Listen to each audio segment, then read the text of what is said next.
دوستو آج ہم آپ کو ایک مسلمان لڑکی کے بارے میں بتانے جا رہے ہیں۔ جب ایک مسلمان لڑکی تالاب میں نہا رہی تھی تو بہت سے غیر مسلم لوگ وہاں اکٹھا ہو کر اسے باہر نکلنے کو بولنے لگے، لیکن اس کے بعد کچھ ایسا ہوا جسے دیکھ کر وہاں موجود تمام لوگ مسلمان ہو گئے۔ تو دوستو ایسا کیا ہوا اس کے بارے میں ہم آپ کو آگے بتائیں گے۔ اگر آپ نے اس ویڈیو کو لائک نہیں کیا ہے تو جلدی سے اسے لائک کریں اور چینل کو ضرور سبسکرائب کر لیں۔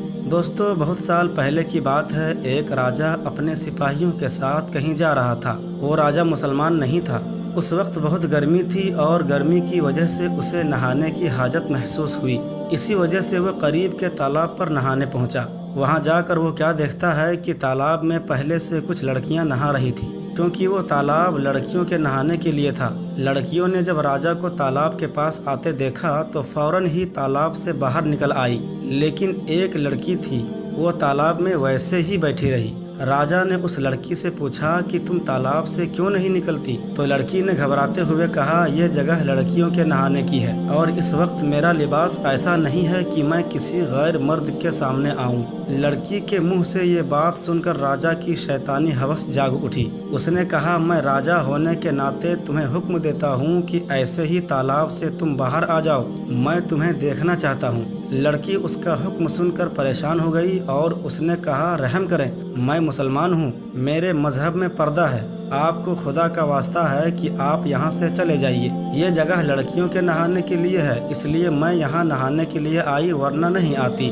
راجہ نے غور کیا کہ یہ لڑکی جو تالاب میں نہا رہی ہے وہ ان سب لڑکیوں میں سب سے زیادہ خوبصورت ہے، اور اس نے کہا کہ تم ابھی میرے سامنے باہر آ جاؤ، اگر تم مجھے پسند آ گئی تو میں تمہیں محل لے جاؤں گا اور اپنی کنیز بناؤں گا۔ لڑکی نے دیکھا کہ راجہ کسی بھی صورتحال میں چھوڑنے کو تیار نہیں ہے، تو چالاکی سے اس نے کام لینا چاہا اور اپنی عزت بچانی چاہی۔ لڑکی نے راجہ سے کہا کہ میں باہر تو آ جاؤں، لیکن یہاں پر میری سہیلیاں بھی ہیں اور آپ کے سپاہی بھی، مجھے ایسی حالت میں دیکھ لیں گے تو میں راجہ کے لائق نہیں رہوں گی۔ اگر آج آپ مجھے جانے دیں تو کل میں خود آپ کے دربار میں حاضر ہو جاؤں گی۔ لڑکی کی بات راجہ کے دل کو لگی اور وہ سپاہیوں کو لے کر وہاں سے چلا گیا۔ اگلے دن راجہ بے تابی سے اس کا انتظار کرتا رہا، لیکن وہ لڑکی دربار میں نہ آئی۔ تو اس کے بعد ظالم راجہ نے سپاہیوں کو بھیجا کہ اس کے گھر کا پتہ کرو اور اس کو پیغام دو کہ راجہ تمہیں دربار میں بلا رہا ہے۔ سپاہی چلے گئے اور واپس آ کر انہوں نے بتایا کہ وہ مسلمان سنار کی بیٹی ہے اور ہم آپ کا پیغام باپ بیٹی تک پہنچا کر آئے ہیں۔ راجہ دوسرے دن بھی انتظار کرتا رہا، لیکن لڑکی نہ آئی۔ راجہ کو بہت غصہ آیا، اس کی بے چینی بڑھتی جا رہی تھی۔ اگلے دن ظالم راجہ نے سپاہیوں کو حکم دیا کہ جاؤ ان دونوں باپ بیٹی کو گرفتار کر کے میرے سامنے حاضر کرو۔ سپاہی فوراً روانہ ہوئے اور وہ فوراً ہی سنار کے گھر جا پہنچے، لیکن آگے سے دروازے پر تالا لگا ہوا تھا۔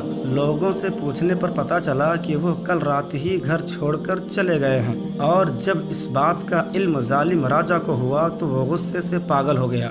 اس نے سپاہیوں کو ہر جگہ دوڑایا، لیکن اس لڑکی اور اس کے باپ کا کچھ بھی پتہ نہ چل سکا۔ پھر اس نے سلطنت میں اعلان کرا دیا کہ جو سونار اور اس کی بیٹی کا پتہ بتائے گا اسے 1 کلو سونا انعام میں دیا جائے گا، لیکن پھر بھی کچھ حاصل نہ ہوا اور لڑکی کا کوئی پتہ نہ چل سکا۔